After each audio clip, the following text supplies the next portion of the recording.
feel like I look more homeless every time I get on camera. Me too. All right, welcome back to another episode of Roaming with Moose. It's Heather here. And Joe? And we're here today to talk a little bit about something that we essentially have discovered while being on the road, and that is how to actually succeed as a nomad. So we're going to be covering 5 essential tips. So the first one on our list is choosing the right vehicle So for important. you. I feel like this is the start of your success as a nomad, because this is essentially what makes you a nomad, is living in your vehicle to some degree. So you really want to make sure that you're picking the right vehicle for your specific lifestyle. This really is square one, and there's a lot of factors that go into it. What your lifestyle is, how many people you're traveling with, do you travel with pets, dogs, animals, lizards? You really want to make sure that you have the adequate amount of space that you need to feel comfortable on the road, because the road inherently is a little uncomfy. It's very bumpy. A lot of the roads here in America are just ridden with potholes. So if you're traveling and you're a solo traveler, you might want to experience van life. There's a bunch of different van options you can get. Maybe you're a new adventuring couple and you have no animals with you. Van life could also still be suited to you, but you might want to evaluate which size van you go with. You know, you have your classic ProMaster, your Mercedes Sprinters, and then you also have like the Ford Transit. But if you have dogs, if you travel with dogs too, it's also considering, what do your dogs need on the road to be comfortable? Because this is their 100 square foot space too. If we divide it up 4 ways, we each got 25 feet. So what do they need to survive on the road? Speaking on me and Joe specifically, we knew from the start we wanted a schoolie. This was something that we had done a lot of research about. We looked into all of our different options, and the mid-size school bus seemed to be the best option for the 4 of us technically.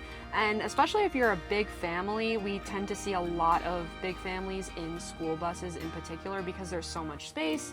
There's a lot of room to make it however you like. Feels more like equipped for having more people in your vehicle. Yeah, we usually see the families in the full-length buses. There are also the mini buses, which are great for solo travelers or couples with, you know, a dog. So how we came to our decision, because there are a lot of options for you. You know, like Heather said, we knew we wanted a school bus. We liked the schoolie aesthetic, but we also thought it gave us ample amount of room to stretch our limbs and not feel claustrophobic inside our home. Being first-time nomads, first time on the road, never having family members that did cross-country trips as kids, you know, we're a little out of our depth, and a full-size school bus, although it would have been great to have all that room, just seemed like a little bit too cumbersome for us, never having driven a big vehicle like this before. But we knew that a traditional mini school bus was going to be a little bit too small for us and the dogs, and that it would probably over time start to feel claustrophobic. So we looked for something in the mid-range, which is a little harder to find, and we got lucky on eBay Motors. Yeah, that's another thing is when you do your research on your vehicle, look at different avenues. So a great tool was eBay Motors. We found our school bus from the Maryland School District that was just out of use, and we got a great price on it. And we also checked all of the statistics in terms of engine and things like that, because we just wanted to make sure that we were set right from the start. The rig that you drive is the base for your adventure. 100%. And you know, it's not even just about picking the right vehicle, but it's also about making sure that you get all the proper paperwork, any maintenance that was done to the vehicle, and you know what you're getting into, and that you have a solid engine. Like for example, that was the one thing. We have a DT466 engine. They call that the unkillable diesel engine. You find it in construction equipment, farming equipment, buses that have to be reliable enough to transport children to and from school. So to date, over a year on the road, we've only broken down 1 time. So that has been a blessing. Yeah, I think that when you're structurally sound from the start, so you don't have issues right when you're starting your journey, because you don't need that in your life. Who needs that, you know? No one. Wrap this point up. When you're picking your vehicle, assess what you need for your life, be successful. Do your research when you find your vehicle and make sure that it has, you know, ask people. There are plenty of nomads in the community that would be happy to help or point you in the right direction. We would as well, so feel free to reach out to us. Absolutely. And there are plenty of sites. There's government auction sites, eBay Motors, Facebook Marketplace. You can really find a rig for you pretty much anywhere. Absolutely. The second tip that we have for being successful as a nomad is building your routines and not rigidity. So making sure that you are incorporating very basic things into your day-to-day life, because as we know, this life is very unpredictable. Things can go wrong at any minute, so you always want to make sure that you have like little things throughout your day that feel normal to you. Yeah, maybe even considering them more as rituals instead of routines. One of the big things for us, every single morning on this bus, we start our day with a latte. It's non-negotiable. It has to And it's happen. not even so much about drinking the coffee and having the caffeine, which we are well beyond addicted. We need it. We could not function without it. But the actual act of making the espresso, you know, grinding up the beans. What is the thing called with the portafilter? The portafilter. Yeah. Loading it up into the portafilter, stirring it, making sure you have even distribution. It's a ritual, and it can be meditative. And that's how we start every single day, and that gives us some sense of normalcy because we don't necessarily know where we will wake up on any given day. So having that to ground us. And there's multiple routines. You know, there's journaling. Journaling is a great routine.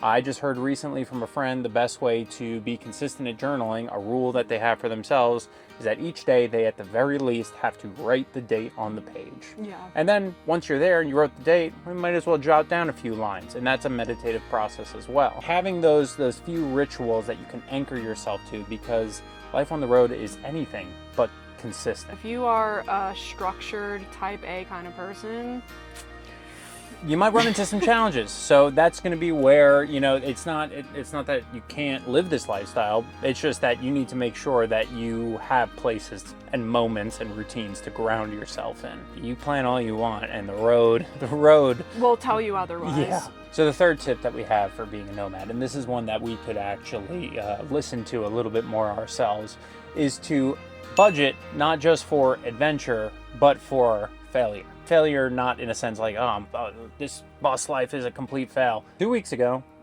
we posted a video, we got stranded. Our alternator went on us. The timing was just incredible, as it always is. You know, we had just come off Thanksgiving weekend. We had been to Zion National Park, Bryce Canyon National Park back to back, and we had a very long drive to meet my parents down in Sedona, and we were going to do Grand Canyon National Park, Antelope Canyon, you know, a bunch of touristy things around Sedona, and that all cost money. So we budgeted for adventure. What we did not budget for was a $1,300 alternator bill, and being stranded on the side of the road. Making sure that you have a backup fund, because if it's something we've learned on the road, things break all the time and seemingly without reason, just from the general day-to-day wear and tear of driving your vehicle and it vibrating and things coming loose and shifting and breaking and cracking. Making a sharp turn, hitting a curb, whatever it may be. Yeah, make sure that you have a backup fund, because, hey, we all need one.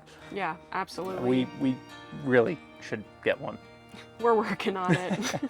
So the fourth tip that we have is building a community in a very non-traditional way. So living on the road, you are alone a lot of times. I mean, we have each other, but ultimately this is a very quote-unquote isolating type of lifestyle. So you want to make sure that you are connecting with the people that you meet on the road. And the great thing about this nomad community is there are a lot of points or opportunities for connection. Coming down the East Coast on our first maiden voyage, we felt so isolated, so alone, so out on a limb. And then we went to Schoolie Swarm, which is an event that happens, you know, in Florida every year, as well as up in New York every year. And I was blown away. It changed our lives on the road. Truly, It really I didn't did. realize how many people were doing this and you know, not just surviving but thriving. It felt like we had completed some sort of trial run tutorial by the time that we got to Schoolie Swarm. Nomads get it. Nomads know that you have to make fast friends. Yeah. And they're very willing and open and vulnerable to give you a piece of themselves. Absolutely. And that, you know, we haven't seen some of those people in over a year now. Yeah. And we're planning on going back and seeing them again and doing the event again, which is awesome. But maintaining those connections, building in FaceTime calls, Social media, using it as a tool for connection. using your phone more intentionally instead of passively. It's very easy to use our phone passively and get sucked into a scroll, but the phone is a tool to connect. If you use it as a tool intentionally to connect, you don't end up feeling so alone out on the road. Absolutely. And another really cool thing about making connections is that you get to know people from like so many different states. So that way when you're driving through, it's like, oh, I know this guy from this state and like he let us stay in his driveway, and whatever it may be, you just build those connections, and it really makes you feel so less alone while you're traveling. And I mean, the world is smaller than you think. You'll find people that you have much more in common with than you ever could have thought. I do filming for a tiny home channel, Tiny Home Giant Journey, and we got sent out to a job in the middle of nowhere, Arizona. I'm talking town with a population of like 20 or less people. Yeah. And we show up for the gig. We meet the girl whose tiny home we'll be touring that day. We get to talking and we find out, oh, her family is from the town over on Long Island. What is she doing all the way out here in the middle of nowhere, Arizona? Then we keep talking, and it turns out that not only did we graduate from the same college in upstate New York, but we actually attended the school at the same time together. There are connections to be had everywhere as long as you're looking for them and leave yourself open to those opportunities. Absolutely. Be open-minded. There is a wonderful app called Crossroads. It is a newly developed app where you can actually connect with nomads. It's completely free to sign up, and it's a great way to connect and find events as you're traveling through the U.S. Events, and to keep track of your friends and to give them permissions to see your travels. But anyway, this is not an ad for Crossroads. It's just a great tool for being on the road. Yeah. Our last tip, so tip number 5, is what does success mean to you? So defining your own term of being successful on the road, and that can mean so many different things. Yeah, and I think honestly we are still defining that each day. You know, when we started, success to us looked very different than what success looks like a year into being on the road. I don't even know if we have officially defined what success looks like for us. I know one of our big things is we wanted to visit as many national parks as we can, and we visited like 25 so far, and that's incredible. But that's not the only thing that makes this bus journey successful. We also want to build something that's ours, and that is how YouTube has turned into a full-time job for us. We want to solicit our photography and videography services, and that led us to some opportunities in Montana to photograph a bunch of ranches around Montana. So really, success is something that I feel like is fluid and evolves with you and your journey will evolve so much from the day that you start nomad life until you wake up one day and all of a sudden it's been a year and you've lived on the road. Yeah, success is not a one-line street. No. It is very universal, and especially knowing so many nomads and hearing different stories and hearing their perspectives of where they are in their travels, what they want to do, how they want to live this lifestyle. It is completely on your terms to define what success means in your nomad journey. Maybe full-time nomading isn't success for you. Maybe part-time nomading is, and you know, finding property somewhere and then escaping the heat during the summer months, or vice versa, escaping the winter in the winter months if you're somewhere cold. Maybe that's what it is. Maybe nomad life is just a summer vacation 3 months out of the year. So whatever your success is, it's important to look at that, but also to leave it open-ended to some extent so that it can grow with you as you grow into your journey on the road. And I think that's the beautiful thing about this nomadic lifestyle. It is whatever you want it to be. There is not one single way to live this life. You can truly just make it however you like. And I think that's really special and unique. One bonus tip, because why not? Make sure you have water. Yeah. This is a big one, guys. I don't need to spend much time here, but water is a big thing. It is life. You hydrate or you dehydrate. Yeah. That's it. Those are your two options in life. I've said it before, I'll say it again. Yeah. Make sure you have ample water, because sometimes it is difficult to find water. There are some states where water is not as accessible as other states, or there's a paywall before you can get to water. So you want to make sure that that is not something you have to worry about, especially when you're in places that are hot like we are right now in Arizona, where it's a little bit difficult to find water. Yeah. But we have a 100-gallon tank. And coconut water. And coconut water. But anyway, that's enough about water. You guys know about water, right? Like everyone here knows about water? You? Yeah, good.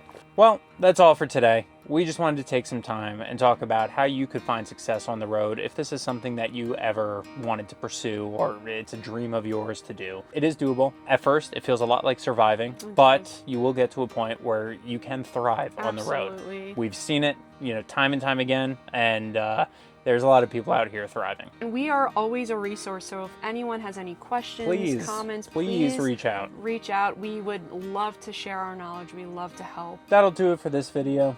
Hope you guys took something away from this, and if you are looking into nomad life, feel free to reach out to us. But until the next time, thank you all for tuning in to Roaming with Moose.